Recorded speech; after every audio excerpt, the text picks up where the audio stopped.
എല്ലാവർക്കും Arya serial spot റിവ്യൂയിലേക്ക് സ്വാഗതം. ഈ വീഡിയോ ഇഷ്ടപ്പെടുവാണെങ്കിൽ ഒന്ന് ലൈക്ക് ചെയ്തും സബ്സ്ക്രൈബ് ചെയ്തും ഒന്ന് സപ്പോർട്ട് ചെയ്യണം കേട്ടോ. പവിത്രം ഇനി വരാൻ പോകുന്ന ഒരു അടിപൊളി എപ്പിസോഡ് റിവ്യൂ ആണ് പറയാൻ പോകുന്നത്. തരുണും വേദയും തരുണിന്റെ അമ്മയും ഗൗരിമോളുമായി ഭക്ഷണം കഴിച്ചുകൊണ്ടിരിക്കുന്ന ആ സമയത്ത് തരുൺ പറയുവാണ്, ഗൗരിമോളെ ഇവിടെ ഒരു സ്കൂളിലാക്കിയിട്ടുണ്ടല്ലോ, ഇനി കാര്യങ്ങളെല്ലാം നോക്കാൻ വേണ്ടി ഞാനൊരു ബോഡി ഗാർഡിനെ ഏർപ്പെടുത്തിയിട്ടുണ്ട് എന്ന വിവരം തരുൺ വേദയോട് പറയുവാണ്. കേട്ട വേദ പറയുവാണ്, നാട്ടിലല്ലായിരുന്നപ്പോ അമ്മയല്ലേ ഗൗരിമോളെ നോക്കിയിരുന്നത്, ഇപ്പൊ എന്തിനാ ഒരു പുതിയൊരു ബോഡി ഗാർഡിനെ ഏർപ്പെടുത്തിയിരിക്കുന്നത് എന്ന് വേദ ചോദിക്കുവാണ്. പറഞ്ഞ ആ കാര്യത്തിനോട് ഒട്ടും തന്നെ വേദ യോജിക്കുന്നില്ല, തന്നെ നിൽക്കുവാണ്. അതേസമയം തരുണിന്റെ അമ്മ പറയുവാണ്, നിങ്ങൾ രണ്ടുപേരും ചേർന്ന് വേണം തീരുമാനങ്ങളെല്ലാം എടുക്കേണ്ടത്. മാത്രമല്ല ഗൗരിമോൾക്ക് ഒരു ബോഡി ഗാർഡിന്റെ ആവശ്യമുണ്ട് എന്ന് തന്നെയാണ് തരുണിന്റെ അമ്മ പറയുന്നത്. അതേസമയം തരുണിന്റെ ആ ഒറ്റയ്ക്കുള്ള തീരുമാനത്തിനോട് യോജിക്കുന്നില്ല വേദ. വേദിയും തരുണും തർക്കത്തിലാവുകയാണ്. അതേസമയം നിന്റെ അമ്മ പറയുവാണ്, അവളുടെ മുന്നിൽ വെച്ച് ഇങ്ങനെയൊന്നും സംസാരിക്കേണ്ട ആവശ്യമില്ല. അവിടെ നിന്ന് വേദ എണീറ്റ് പോകുന്നുണ്ട്. വേദ പോയി കഴിഞ്ഞപ്പോ തരുൺ ചോദിക്കുകയാണ് അമ്മയോട്, അമ്മ എന്തിനാ അവൾക്ക് ഇത്രയും പരിഗണന നൽകുന്നത്? എന്റെ കുഞ്ഞിന്റെ അമ്മയൊന്നുമല്ലല്ലോ. സമയം തരുണിന്റെ അമ്മ പറയുവാണ്, അതൊക്കെ ശരിയായിരിക്കാം മോനെ.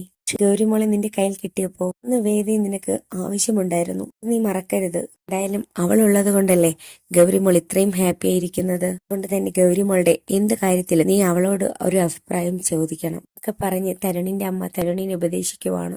റൂമിലേക്ക് എത്തുന്ന വേദത്തോടു കൂടി തന്നെ അവിടെ ഇരിക്കുന്നു. അതേസമയം ഗൗരിമോളാണെങ്കിൽ കളിച്ചുകൊണ്ടിരിക്കുവാണ്. സമയം റൂമിലേക്ക് തരുണും എത്തുന്നുണ്ട്. വേദ അവൾ അവിടെ ഇരുന്ന് കളിച്ചോട്ടെ, എനിക്ക് തന്നോട് കുറച്ച് കാര്യങ്ങൾ സംസാരിക്കാനുണ്ട് പറയുന്ന സമയത്ത് വേദ കഥക് തുറന്ന് പുറത്തേക്ക് വരുന്നുണ്ട്. പെട്ടെന്ന് തന്നെ എനിക്ക് ദേഷ്യം വന്നിട്ടാണ് ഞാൻ അങ്ങനെയൊക്കെ പറഞ്ഞത്. ഈ സമയം തരുൺ പറയുവാണ്, സോറി, ഒറ്റയ്ക്കൊരു തീരുമാനം എടുത്തതല്ല, അവളുടെ ജീവിതം ഒരു മോള് സേഫായിട്ടിരിക്കുവാൻ വേണ്ടിയാണ് ഞാൻ അങ്ങനെ ഒരു തീരുമാനം എടുത്തത് എന്ന വിവരം വേദയോട് പറയുന്നുണ്ട്. സമയം വേദ ഒന്നും തന്നെ മിണ്ടുന്നില്ല. മാത്രമല്ല വേദ എന്നോട് ചെയ്ത ഉപകാരങ്ങൾ ഒന്നും ഞാൻ മറന്നിട്ടില്ല. ഇങ്ങനെയൊന്നും ഉണ്ടാകത്തില്ല. ഞാൻ ഒരുപാട് വിഷമിച്ചു എന്നെനിക്കറിയാം. നമ്മളുടെ കാര്യം വരുമ്പോ എന്താന്ന് എനിക്കറിയത്തില്ല. എനിക്ക് പറയേണ്ടി വരുന്നു. എനിക്ക് അവളുടെ സുരക്ഷിതത്വത്തിൽ പ്രശ്നമുണ്ടാകാൻ പോകുന്നു എന്ന് എനിക്ക് തോന്നുന്നേ. അതുകൊണ്ടാ ഞാൻ അവൾക്കൊരു ബോഡി ഗാർഡിനെ ഏർപ്പെടുത്തിയത്. ഈ സമയം ഗൗരിമോളുടെ കാര്യം പറയുവാണ്, ഒരു ബോഡി ഗാർഡ് വന്നു കഴിഞ്ഞാൽ അവളെയും കൊണ്ട് പുറത്തേക്ക് പോകുമ്പോൾ തരുണിന് ഒരു പ്രശ്നവുമില്ലേ? ഈ സമയം തരുൺ പറയുവാണ്, ഗൗരിമോളുടെ നേരെ എന്തോ ഒരു അറ്റാക്ക് വരുമെന്ന് എനിക്ക് തോന്നുന്നത്. സമയത്ത് ബോഡി ഗാർഡ് ഉണ്ടെങ്കിൽ അവളെ സംരക്ഷിക്കും എന്ന് എനിക്ക് തോന്നുന്നു. ഞാൻ അങ്ങനെ ഒരു തീരുമാനം എടുത്തത്. എന്തായാലും ഗൗരിമോൾക്ക് ഒരു ആപത്തും പറ്റാതെ ഇരിക്കുവാൻ ഞാൻ ഇങ്ങനെ ഒരു തീരുമാനം എടുത്തത്. വിഷമത്തോടു കൂടി തന്നെ തരുൺ പറയുവാണ് വേദയോട്. അതിനുശേഷം തരുൺ റൂമിൽ നിന്നും പോകുന്നുണ്ട്. അതേസമയം വിഷമത്തോടു കൂടി തന്നെ അവിടെ ഇരിക്കുവാണ്. അതേസമയം ഗൗരിമോള് ചോദിക്കുവാണ്, എന്തിനാ അമ്മ വിഷമിക്കുന്നത്? അച്ഛൻ എന്തെങ്കിലും അമ്മയെ പറഞ്ഞോ? അറിയാം അമ്മയ്ക്ക് വിഷമമായിട്ടല്ലേ ഇപ്പൊ കരയുന്നത്. ഈ അമ്മയെ വിഷമിപ്പിച്ച അച്ഛനെ കൊണ്ട് ഞാൻ സോറി പറയിപ്പിക്കും എന്ന് ഗൗരിമോള് പറയുവാണ്. ഈ സമയം തരുണിന്റെ അടുത്തേക്ക് വന്ന ഗൗരിമോള് പറയുവാണ്, അച്ഛൻ അമ്മയോട് സോറി പറ. എന്തിനാ അച്ഛൻ അമ്മയെ വഴക്ക് പറഞ്ഞത്? അതുകൊണ്ടല്ലേ അമ്മ വിഷമിച്ച് കരയുന്നത്.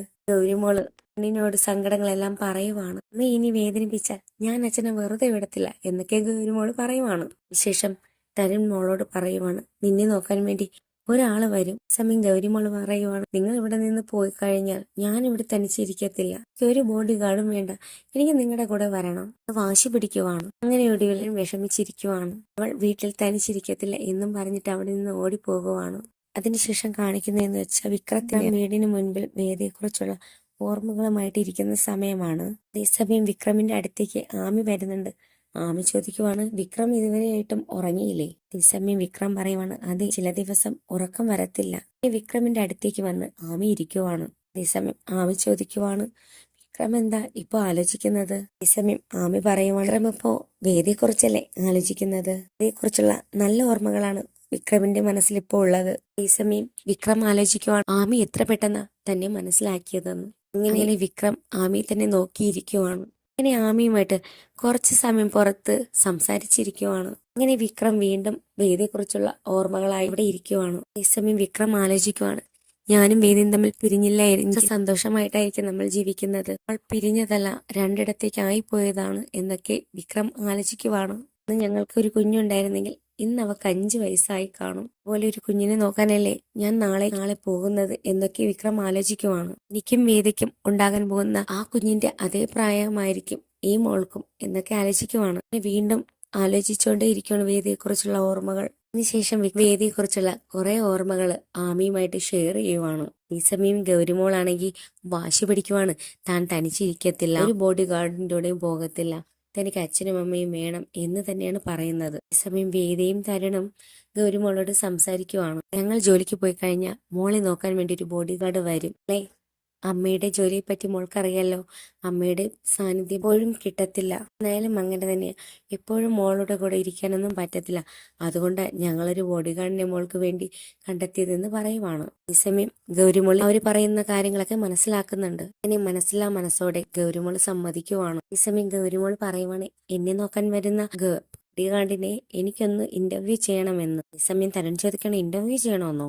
എന്നെ ഇന്റർവ്യൂ ചെയ്യണം. അച്ഛനോട് ബോഡിഗാർഡിനെ കൂട്ടിക്കൊണ്ട് വരാൻ വേണ്ടി പറയുവാണ്. അങ്ങനെ തരുൺ വിക്രമിന്റെ അടുത്തേക്ക് പോകുന്ന സമയത്ത് ഈ സമയം തരുണാണെങ്കിൽ വിക്രമിനെ വിളിക്കുന്നുണ്ട് വീട്ടിലേക്ക്. അങ്ങനെ വിക്രം വരുന്ന സമയത്ത് നമ്മുടെ ഗൗരിമോള് കുറച്ച് പണി കൊടുക്കാൻ വേണ്ടിയൊക്കെ ഇരിക്കുവാണ് വിക്രത്തിന്. വിക്രം വരുന്ന സമയത്ത് ഗോലിയെല്ലാം തറയിൽ വിതറിയിടുന്നുണ്ട്. കാരണം വിക്രം വന്നു കഴിഞ്ഞാൽ അതിൽ ചറുകി വീഴാൻ വേണ്ടിയാണ് ഗൗരിമോൾ അങ്ങനെ ചെയ്യുന്നത്. അങ്ങനെ വിക്രം ആ റൂമിലേക്ക് വരുമ്പോൾ താഴെ നിറയെ ഗോലികൾ. ആ ഗോലിയിൽ ചവിട്ടി ഇപ്പൊ തന്നെ വീണേനെ എന്ന രീതിയിൽ വിക്രമും ആക്ട് ചെയ്യുന്നുണ്ട്. ഇപ്പൊ തന്നെ വീണേനെ ഗൗരിമോളോട് പറയുവാണ്. ഗൗരിമോൾ അത് കണ്ടിട്ട് പൊട്ടിച്ചിരിക്കുവാണ്. ഈ സമയം വിക്രം ഗൗരിമോളോട് ചോദിക്കുകയാണ്, ഈ ഗോലികളെല്ലാം ബോട്ടിലേക്ക് ഇടുവാൻ എന്നെ ഒന്ന് സഹായിക്കാമോ എന്ന്.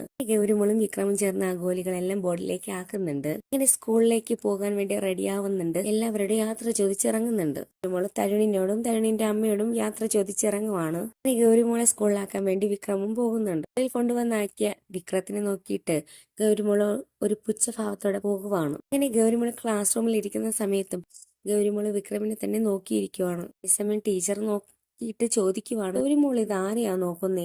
ഈ സമയം തന്നെ തരുൺ വിളിച്ചിട്ട് ചോദിക്കുവാണ്, മോളെ സ്കൂളിലേക്ക് വിട്ടോ എന്നൊക്കെ ചോദിക്കുന്നുണ്ട്. വിക്രം പറയുവാണ്, ഞാൻ മോളെ സ്കൂളിൽ കൊണ്ടുവന്ന് ആക്കി തന്നെ നിൽക്കുന്നുണ്ടെന്ന് പറയുന്നുണ്ട്. അതേസമയം പ്രിൻസിപ്പൾ പറയുവാണ് വിക്രമിനോട്, വിക്രത്തിനെ കുറിച്ച് തരുൺ സാർ പറഞ്ഞിരുന്നു, ഗൗരിമോളുടെ ബോഡി ഗാർഡാണല്ലേ. ഈ സമയം പ്രിൻസിപ്പൾ പറയാണ്, ഈ സ്കൂളിൽ വെച്ച് ഒരു പ്രശ്നങ്ങളും ഉണ്ടാക്കരുത്, അത് നമ്മുടെ സ്കൂളിനെ ബാധിക്കും എന്ന വിവരം പറയുവാണ്. ഈ സമയം വിക്രം പറയുവാണ്, സ്കൂളിലും കുട്ടികളുടെ മുന്നിലും വെച്ച് ഒരു പ്രശ്നങ്ങളും ഞാൻ ഉണ്ടാക്കത്തില്ല. ഞാൻ ഗൗരിമോളുടെ ബോഡി ഗാർഡായിട്ടാണ് ഇവിടേക്ക് വന്നത്. അതുകൊണ്ട് തന്നെ അവളുടെ കാര്യം എനിക്ക് നോക്കിയേ പറ്റൂ എന്ന് പ്രിൻസിപ്പലിനോട് വിക്രം പറയുവാണ്. ഈ സമയം നമ്മുടെ വേദിയിൽ കാണാൻ വേണ്ടി കുറെ രാഷ്ട്രീയ പാർട്ടിക്കാർ ണ്ട്. അവർ പറയുന്ന കാര്യങ്ങളോട് വേദിക്ക് ഒട്ടും തന്നെ യോജിക്കാൻ കഴിയാത്ത അവസ്ഥയാണ്. അങ്ങനെ വേദിക്ക് ശത്രുക്കൾ കൂടിക്കൊണ്ടേ ഇരിക്കുവാണ്. അതേസമയം വിക്രമാണെങ്കിൽ ഗൗരിമോളെ സ്കൂളിൽ നിന്നും വീട്ടിലേക്ക് കൊണ്ടുവരുന്നുണ്ട്. അതേസമയം ഗൗരിമോളാണെങ്കിൽ വിക്രത്തിനെ വരച്ച വരയിൽ തന്നെ നിർത്തുന്നുണ്ട്. ണെങ്കിൽ ഗൗരിമോളെ ഒരുപാട് ഇഷ്ടമാകുന്നുണ്ട്. അതേസമയം തരുണിന്റെ അമ്മ ഒരു ഗ്ലാസ് പാലുമായിട്ട് അങ്ങോട്ടേക്ക് എത്തുവാണ്. ഇത് കുടിക്ക് എന്ന് പറയുമ്പോൾ ഗൗരിമോള് വാശിയോടെ പറയുവാണ്, എനിക്കിത് വേണ്ട. അതേസമയം തന്നെ തരുണിന്റെ അമ്മ പറയുവാണ്, പാല് കുടിച്ചില്ലെങ്കിലേ ഞാൻ ഒരു അടി തരും നിനക്ക് എന്നൊക്കെ പറഞ്ഞ് തരുണിന്റെ അമ്മ എടുത്തുന്നുണ്ട്. ഈ സമയം തന്നെ വേദ ഫോണിൽ വിളിക്കുവാണ്, അയാൾ വന്നിട്ടുണ്ടോ അമ്മയെന്ന്. അതേസമയം തന്നെ തരുണിന്റെ അമ്മയോട് പറയും, അമ്മ ഫോണൊന്ന് അയാൾക്ക് കൊടുക്കുമെന്ന്. ഈ സമയം തന്നെ ഫോണിൽ സംസാരിക്കുന്ന സമയത്ത് വേദയ്ക്ക് വിക്രത്തിന്റെ സംസാരം ഇരിക്കുന്നുണ്ട്. അതുപോലെ തന്നെ വിക്രമും വേദയുടെ സൗണ്ട് ശ്രദ്ധിക്കുന്നുണ്ട്. സംസാരിച്ചോണ്ട് നിൽക്കുന്ന സമയത്ത് വേദയുടെ ഫോണിലേക്ക് ഒരു കോൾ വരുന്നുണ്ട്. പെട്ടെന്ന് തന്നെ വിക്രമുമായിട്ടുള്ള സംസാരം കട്ട് ചെയ്യേണ്ടി വരുന്നുണ്ട്. അതേസമയം വേദ പിന്നീട് വിളിക്കാമെന്ന് പറഞ്ഞ് ഫോൺ കട്ട് ചെയ്യുവാണ്. അതേസമയം തന്നെ ഗൗരിമോളെ ഭീഷണിപ്പെടുത്തിയിട്ട് ആ പാല് മുഴുവനായിട്ടും കുടിക്കുന്നുണ്ട്. ശേഷം വിക്രമുമായിട്ടാണ് ഗൗരിമോളും ഒരുപാട് സമയം സ്പെൻഡ് ചെയ്യുന്നത്. പതിയെ വിക്രത്തിനെ അവൾക്ക് ഇഷ്ടമായി തുടങ്ങുകയാണ്. ഗൗരിമോളുടെ കൂടെ ഇരിക്കുന്ന ഓരോ സമയം വിക്രം വളരെയധികം സന്തോഷത്തിലാവുകയാണ്. തന്റെയും വേദയുടെയും ഉണ്ടായിരുന്നുവെങ്കിൽ ഇതുപോലെ തന്നെയായിരിക്കും എന്നൊക്കെ വിക്രത്തിന്റെ മനസ്സിലൂടെ ആ ഓർമ്മകൾ കടന്നു പോവുകയാണ്. ഊണിലും ഉറക്കത്തിലും നമ്മുടെ വിക്രം ഗൗരിമോളുടെ അടുത്ത് തന്നെ ഉണ്ടായിരുന്നു, ഒരു സുരക്ഷയുമായി. ഈ സമയം തരുണം വിളിച്ച് അന്വേഷിക്കുന്നുണ്ട് വിക്രത്തിനോട്, മോളുമായിട്ട് എങ്ങനെയാ അടുപ്പത്തിലായി എന്നൊക്കെ അറിയാൻ വേണ്ടിയാണ് നമ്മുടെ തരുൺ വിളിച്ച് അന്വേഷിക്കുന്നത്.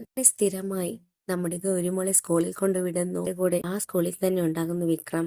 അവൾ എവിടെ പോയാലും ഏത് സമയത്തും വിക്രം അവളുടെ അരികിൽ തന്നെയുണ്ട്. മകളാണെന്ന കാര്യം വിക്രത്തിനും അറിയില്ല, അച്ഛനാണെന്ന കാര്യം മകൾക്കും അറിയില്ല. പക്ഷേ ഗൗരിമോള് വിക്രത്തിനോട് കൂടുതലായി അടുക്കാൻ ഇരിക്കുകയും ചെയ്യുകയാണ്. അവരുടെ തമ്മിലുള്ള ബന്ധം മകളാണെന്നറിയാതെ അവരുടെ സ്നേഹം കൊണ്ടേയിരിക്കുവാണ്. അച്ഛന്റെ കൈകളിലേക്കാണ് അവൾ എത്തിയതെന്ന് വേദിയും അറിയുന്നില്ല. പക്ഷേ സ്വന്തം അച്ഛന്റെ കൈകളിൽ അവൾ സുരക്ഷിതമാണ്. യാദൃച്ഛികമായിട്ട് നമ്മുടെ വേദ വീട്ടിലേക്ക് വരുന്ന സമയത്ത് ബോഡി ഗാർഡായിട്ട് നിൽക്കുന്ന വ്യക്തിയെ കാണുന്നുണ്ട്. പക്ഷേ തന്റെ വിക്രമാണെന്ന് ചേച്ചി നിൽക്കുവാണ് നമ്മുടെ വേദ. ഇതിന്റെ ലുക്കിൽ അടിമുടി മാറ്റമാണുള്ളത്. വിക്രത്തിനെ നോക്കി ഞെട്ടി നിൽക്കുന്ന വേദയെ കാണിച്ചുകൊണ്ടാണ് ഈ എപ്പിസോഡ് കഴിയുന്നത്. ഈ വരാൻ പോകുന്ന എപ്പിസോഡിൽ നമ്മുടെ വേദയും വിക്രമും കണ്ടുമുട്ടുന്നതും ഉള്ള സീനൊക്കെ ആയിരിക്കും കാണാൻ പോകുന്നത്. അത് മാത്രവുമല്ല, ാണ് ഗൗരിമോളുടെ അച്ഛനെന്ന് നമ്മുടെ വിക്രം ധരിച്ചു പോകുവാണ്. അത് തന്റെ സ്വന്തം മകളാണെന്ന് വിക്രം അറിയുന്നുമില്ല. എന്നാൽ വേദ അത് പറയുന്നതുമില്ല. ഇത് നമ്മുടെ മകളാണെന്ന സത്യം ഈ പെട്ടെന്നൊന്നും തുറന്നടിച്ച് പറയാൻ കഴിയില്ല. ഇത് തരുണിന്റെ മകളല്ല എന്ന്, എന്റെ മകളാണെന്ന് പറയാൻ കഴിയില്ല. കാരണം അത് തരുണിനെയും ബാധിക്കുന്ന കാര്യമാണ്. തന്നെ ഇത്രയും കാലം സംരക്ഷിച്ച വ്യക്തി എന്ന നിലയിൽ തരുണിനോട് തന്റെ മകളല്ല എന്ന് വേദയ്ക്ക് പറയാൻ കഴിയാത്തൊരവസ്ഥയിലാണ് വേദ നിൽക്കുന്നത്. തരുണിന്റെ അമ്മയും അത് വെളിപ്പെടുത്തുന്നില്ല വിക്രമിനോട്. തന്റെ മകളല്ല എന്ന്, മകളാണെന്ന സത്യം അറിയാതെ വിക്രം ഗൗരിമോളെ നല്ല രീതിയിൽ സംരക്ഷിക്കുവാണ്.